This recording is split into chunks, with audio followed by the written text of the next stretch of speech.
nibyo maze iminsi mbabwira nyine basobanurira ngo hari igihe bujya muzajya kubona mubone nangiye kwisobanurira ijambo ry'Imana kubera ko nyine ibintu byose kuri iyi si ni Imana ibidufasha mereke. Niyo mpamvu uyu munsi ngiye kubagezaho ijambo ry'Imana nyine muri Izayi. Ndagira ngo mwumve rero nimucikwe. Narababwiye ni hari igihe muzajya kureba musange nyine nigiriye mu bintu by'Imana kuko ibintu by'inuza nyine ntago biba bigize. Ndagira ngo mwumve. Isaiah 41:10 says, "So do not fear, for I am with you." Wabyumvise? Muri Yesaya 41:10 haravuga ngo bityo witinya, witinya kubera ko ndi kumwe nawe. Do not be dismayed, for I am your God. Ikindi wihangayika kuko ndi Imana yawe. Ayo magambo muri kuyumva yanditse muri Izayi 41:10. Ushobora kugenda ugafata Bible ukarebamo. Turacyakomeje, ijambo riracyakomeje. I will strengthen you and help you. Ikindi kandi nzagukomeza kandi mufashe. Ibyo bintu ngira ngo muri kubyumva. Vuga ngo nzaguha imbaraga kandi mufashe. Mwabyumvise? Turacyakomeje. Mbibutsa kari kuri Impamo TV. Will uphold you with my righteous right hand.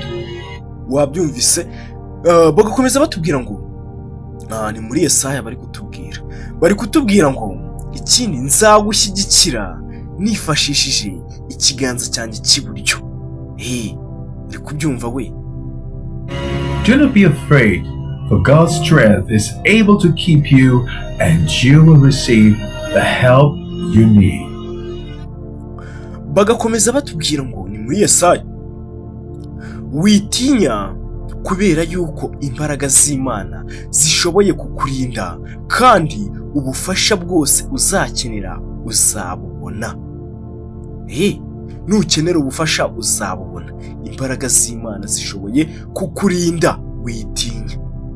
Aho ni muri Izayi 41:10. Mwabyumvise?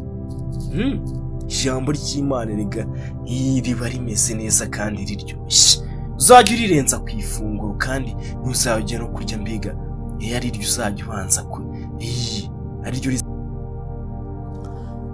wenda uriya wari umurongo narimbanyurijemo wo muri Yesaya karakanyuzeho kugira ngo mwumve neza ikiganiro tugiye kuganiramo cyangwa se ibintu tugiye kuvugaho uko byubatse kugira ngo nyine mbangira ngo mbanze mbahe na proof cyangwa se mbahe mbega ikintu kibemeza ko hari n'izindi mbaraga nyine z'Imana arizo ndetse zinatubeshejeho kuri iyi si. Buriya ngira ngo mwagiye mubibona abantu benshi bagiye basuzugura Imana mbega ibibazo bagiye bahura nabyo. Urugero reba nko muri California hari muri Hollywood ibintu byabayeho mwarabibonye. Biriya byose nuko nyine baba baragize batya bagasuzugura Imana hasigaye noneho barangiza bakarenzaho n'akantu katari keza ko kuyisuzugura. Biriya byose byarabaye birarangira twarabibonye. Ariko wowe wenda ukomeje kudutega amatwi wenda hari isomo byagusigiye. Ahangaha ni kuri Impamo TV. Banza urebe hasi aho ngaho mbere yuko mbega utaza kubyibagirwa. Banza urebe kuri subscribe banza ukandeho. Wenda tumaze iminsi tuvuga ku bintu bigiye bitandukanye, ariko uyu munsi ikintu nshaka kuvugaho ni ikintu kigendanye no guhangayika. Ugasanga umuntu yarajwe ishinga n'ibintu mbega ndetse na bya bintu adafite ububasha bwo kuba yakontorora.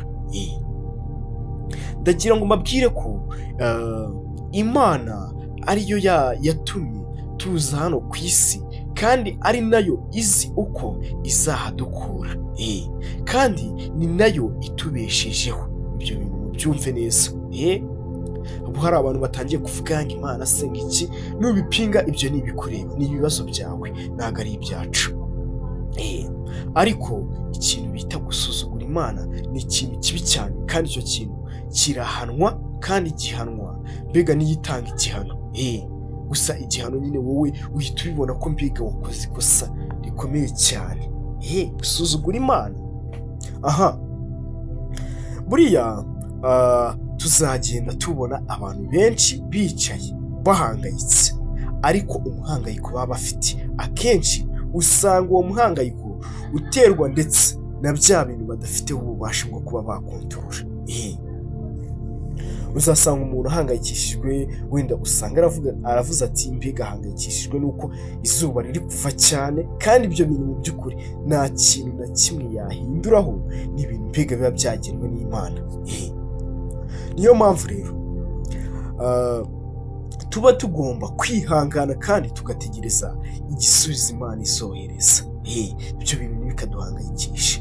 Ikindi uzasanga abantu bahangayitse ngo ni uko wenda hari ikintu kibi kigiye kubabaho, ugasanga wenda ngo niba hari abantu bagiye kuza wenda kubatesha ibyabo cyangwa se baje kubangiriza ibyabo, ugasanga icyo kintu cyabahangayikishije. Icyo kintu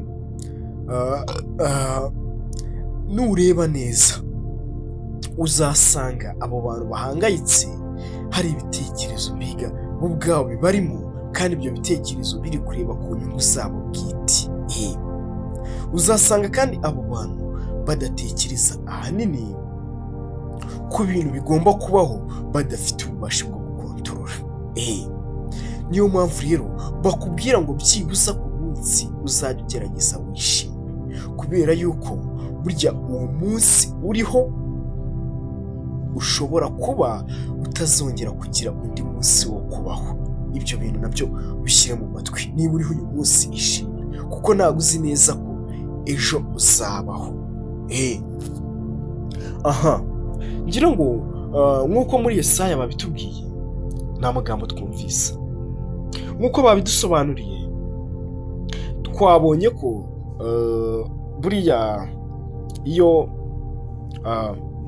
wowe wicaye kuriya ukaba uzi ngo wenda kuba wicaye hariya cyangwa se kuba uri mu kazi kawe ukaba uzi ngo uri kwirinda cyangwa se mbega hari izindi mbaraga ziri kukurinda, uzajya umenya ko imbaraga zonyine zikurinze cyangwa zikurinze mu buryo bwuzuye ni iz'Imana. Imana buriya iba igushyigikiye ikoresheje ikiganza cyawe cy'iburyo, nk'uko twabibonye muri Yesaya. Ngira ngo uriya murongo muwukeneye mwajya muri bibiriya mukawusanga, ngira ngo niho mba nawukuye. Ikindi buriya ahantu hose uzajya uzitegereza urebe, uzasanga abantu benshi mbega mujya munabibona, uzasanga abantu benshi bari guhimbaza Imana, mbega bayisingiza bavuga bati mbega watugejeje kuri ibi ngibi, turagushimira kandi twizeye ko ugiye no gukomeza kudufasha. Ni ukuvuga ngo izo mbaraga baba bari gushima cyangwa se uwo muntu baba bari gushima ni Imana. Ikintu ugomba kumenya mu bintu bigendanye mbega na ziriya mbaraga z'Imana, ikintu ugomba kumenya ni uko ziza igihe Imana yo ibishakiye, kandi mbega Imana yo ikaba yanazihagarika igihe ibishakiye. Mbega nk'igihe wayisuzuguye ishobora kuvuga iti reka mbemagaritse imbaraga zanjye, noneho mbanze munyuzeho ikinyafu mucyahe ibibone. Ngira ngo mwarabibonye muri California. Ibyo nabyo wenda tuzabigarukaho mu kiganiro kwacyo. Ariko ikindi kintu ugomba gushyira mu mutwe wawe ukazirikana, Imana menya ko aho uri hose aba ariyo ibikurinze. Aho waba uri hose mbega jya umenya ko ari Imana ikurinze yo ubwayo. Bya bindi byo kwigira ngo ngiye ufite imbaraga ngo ushobora kwirinda, izo mbaraga ufite ni Imana yaziguhaye, kandi izi n'uburyo izikontororamo. Buriya wowe ushobora kwibeshya ukavuga uti njyewe ndakomeye, ugasanga utangiye no kuvuga ngo ni Imana yo ubwayo ntabwo indusha imbaraga, ariko ayo ni amakosa akomeye cyane. Mwagiye mubona ngira ngo abantu bagiye babivuga ibyagiye bibabaho, ugasanga umuntu agiye ku karubanda aravuze ati afite imbaraga zirenze iz'Imana, mbega ngo ni Imana yo ubwayo ntabwo yamushyira hasi, ariko twarabibonye byababayeho. Ikindi wowe usabwa buriya ngo ushobora kuba wasoma ijambo ry'Imana, mbega ugakora buri kimwe cyose gihe gisabwa ku bigendanye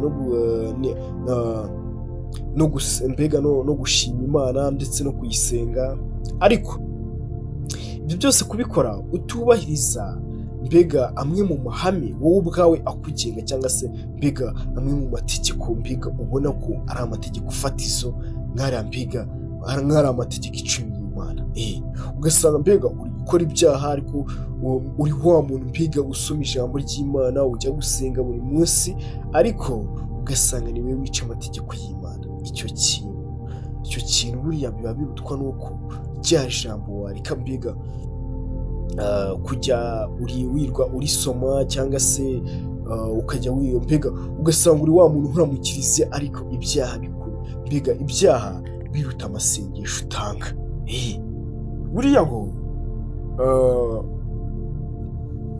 umuntu ukora ibintu byiza kandi bihaye Imana icyubahiro, uwo muntu kabone nubwo yaba mbega adasenga, bigaragara ko mbega amasengesho ye aba ari guca muri bya bikorwa bye. Buriya ibikorwa byawe ukora biba bigaragaza mbega n'amasengesho, kuko Imana iba iri kubibona. Ariko nujya gusenga mbega ukavuga uti njyewe Mana mbabarira ibi byaha ibi n'ibi, ariko wamara kuva mu rusengero ukongera ukabisubiramo, cyangwa se bimwe na bimwe ukanabikora ukiri mu rusengero, iryo ni ikosa rikomeye cyane. Rero reka nkubwire ngo kanda subscribe kuri Niramba TV, tuzabona n'ubutaha mu bindi